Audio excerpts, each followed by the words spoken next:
ډي پي او سوات شفیع الله خان که یو طرف ته په ضلع سوات کې د ټوریزم د بحالۍ دپاره لوی کردار ادا کوي، نو بل طرف ته د کرایم کنټرول دپاره چې دی کنټرول روم کې موجود یو. که زمونږ په دې پس منظر کې ګورئ نو ګوړه چیک پوسټ، ورسره شموزو، لنډاکې، سراپا بازار او نور ایریاز چې دي هغه دا وخت په کنټرول روم کې چې دي کنیکټ دي. دغه رنګې بریکوټ بازار چې دی هغه هم په نیکسټ پلین کې دی، د هغې لپاره موجود دی.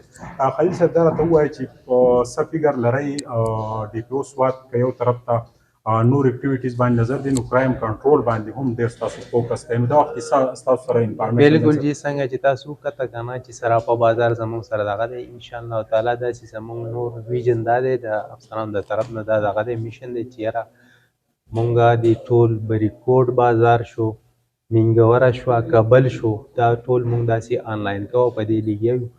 په دې کې به مونږ بریکوټ بازار سره د معراج صاحب سره ملاقات کوو انشاءالله. ډېره زر ده چې د هغه سره مونږ ملاقات وکړو او دا په دې سکرین راولو. بریکوټ به زموږ سره آنلاین شي.